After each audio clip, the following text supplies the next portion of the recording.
Sejam todos bem-vindos ao nosso canal para gostar de História e Geografia. E o nosso tema de hoje é a guerra na Ucrânia. Nos últimos dias, temos acompanhado em jornais, televisão e redes sociais o conflito entre a Rússia e a Ucrânia. Mas você sabe o porquê desse conflito? A Rússia era um império desde 1721, governada por imperadores absolutistas, até a chamada Revolução de Fevereiro de 1917, que destituiu o último czar e iniciou uma revolução, a Revolução Russa.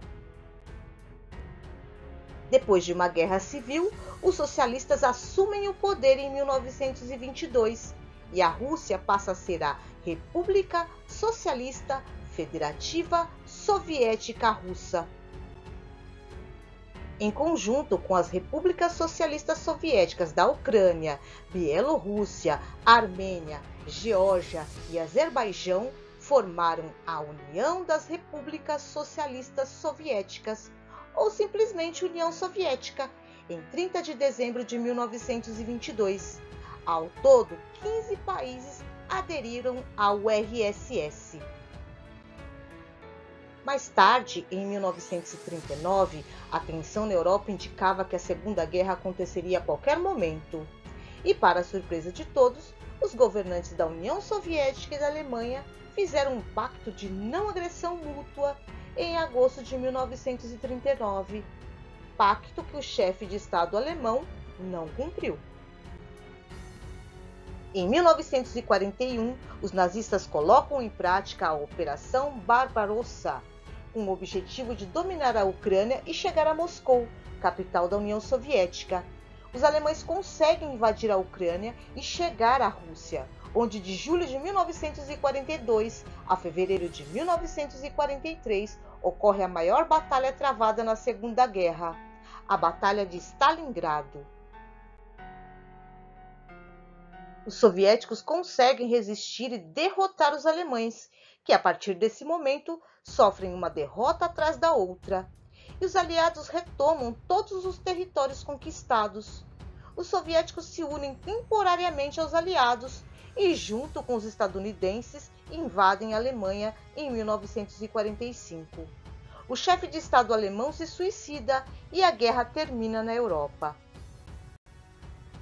Termina essa guerra e começa outra, a Guerra Fria, um conflito político-ideológico entre a União Soviética e os Estados Unidos. As duas potências tentavam manter e ampliar sua área de influência no mundo, e a disputa entre capitalismo e socialismo divide o planeta. A disputa começa quando os Estados Unidos lançam a doutrina Truman, em 1947, que visa deter o avanço comunista. Os Estados Unidos se autoproclamam líder dos países capitalistas e no mesmo ano lançam um plano econômico chamado Plano Marshall, que previa ajuda econômica aos países europeus arrasados pela guerra. Também cria a OTAN, Organização do Tratado do Atlântico Norte, em 1949, um tratado político-militar que visava na época deter a expansão do socialismo.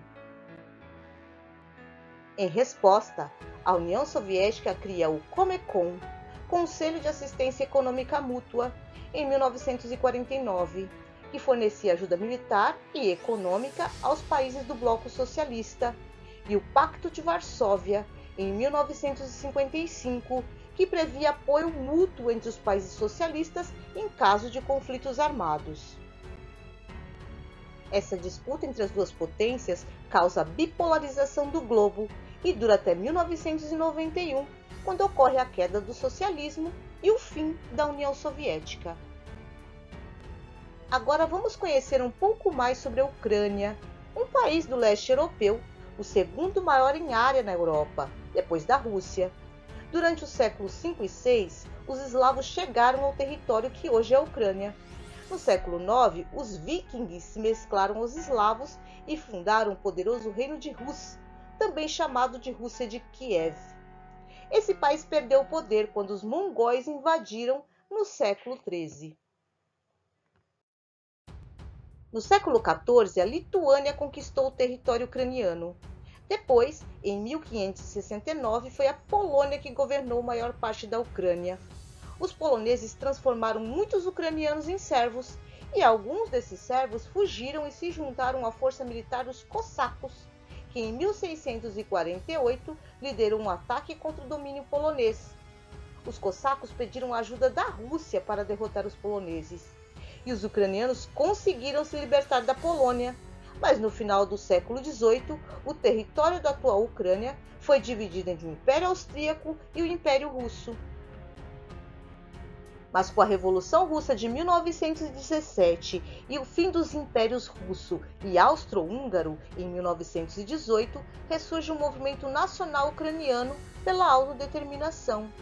Entre 1917 e 1920, diversas cidades ucranianas se tornaram independentes. Porém, uma guerra entre a Rússia e a Polônia volta a dividir a Ucrânia.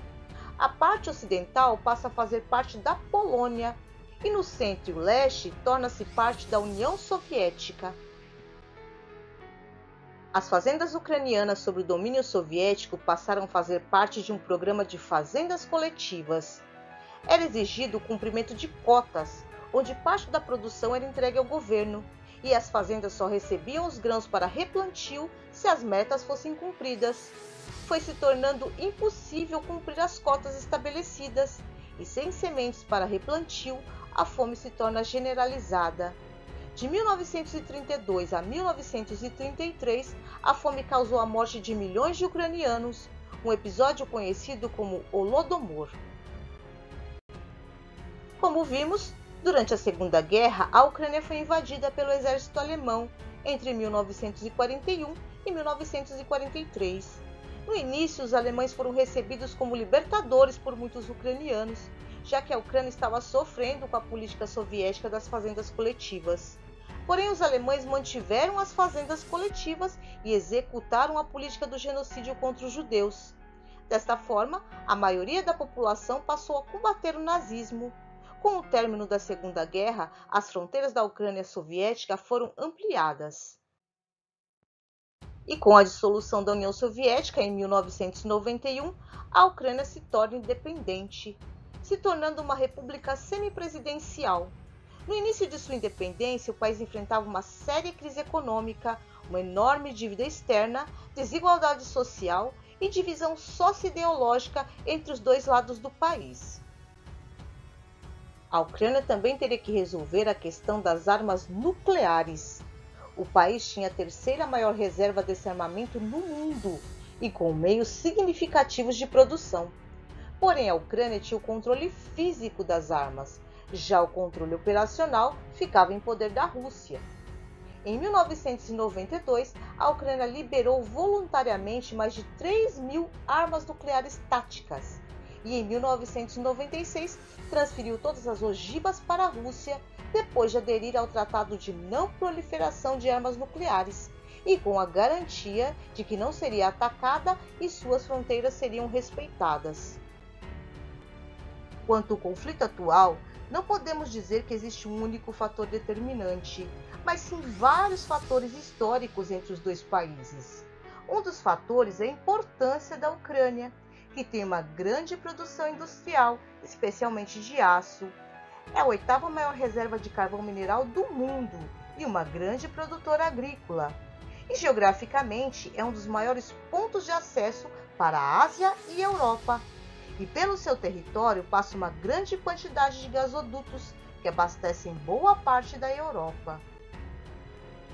Falando em gasodutos, a questão do gás é um grande conflito entre a Rússia e a Ucrânia. A Rússia utiliza o gasoduto ucraniano para fornecer gás para a Europa. Como pagamento, a Ucrânia recebe uma porcentagem do gás. Acontece que a Ucrânia utiliza cerca de 80 bilhões de metros cúbicos de gás natural e fabrica cerca de 20 bilhões. Recebe cerca de 17 bilhões como pagamento e o restante o país compra dos russos. Só que com o aumento do preço do gás e as dificuldades econômicas, nem sempre a Ucrânia consegue quitar sua dívida com os russos. A Rússia, por sua vez, não chega a um acordo sobre o preço do gás. De 2001 em diante, a Rússia diminuiu ou interrompeu o abastecimento quando a dívida da Ucrânia ficava muito alta. Em 2006, os russos cortam o fornecimento de gás e a Ucrânia desvia gás que iria para a Europa. Essa crise trouxe descontentamento aos europeus, que tiveram seu abastecimento prejudicado. Em 2013, as tensões entre Rússia e Ucrânia voltam a crescer, quando protestos se espalham na Ucrânia, exigindo maior integração com a Europa. Sob pressão popular e internacional, o parlamento depôs o então presidente pró-Rússia, o que o presidente russo Vladimir Putin viu como uma afronta. Em resposta, o Kremlin apoiou separatistas na Crimeia, onde já vivia numerosa população de origem russa. Os conflitos na fronteira leste da Ucrânia deixaram 14 mil mortos nesses 7 anos. Nas cidades de Luhansk e Donetsk, no leste da Ucrânia e próxima à fronteira com a Rússia, surgiram movimentos separatistas apoiados no sentimento local de que a população que reside ali é na verdade russa, por compartilhar língua, etnia, costumes e é mais alinhada com a mentalidade da Rússia. Com o apoio de Moscou, a partir de 2019, começaram a ser distribuídos passaportes russos para moradores dessas cidades. Estima-se que cerca de 20% da população tem a dupla cidadania.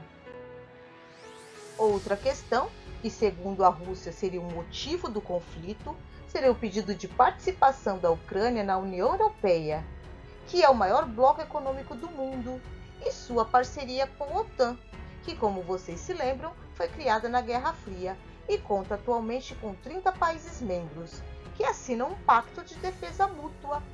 A Ucrânia não chegou a se tornar um país membro, mas mesmo assim, o governo russo reagiu.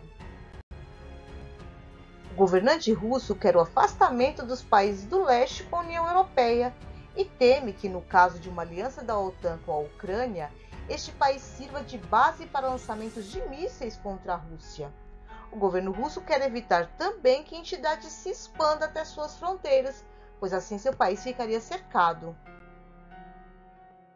E no dia 24 de fevereiro de 2022, a Rússia invade a Ucrânia. Entre as exigências russas está de que a Ucrânia não faça parte da OTAN. Em resposta à invasão russa, a Comissão Europeia determinou diversas sanções, entre elas financeiras, de energia e tecnologia, contra o governo russo. Até o momento, o conflito continua. Esse vídeo termina aqui, com a esperança de que esse conflito termine em breve. Um grande beijo e até a próxima!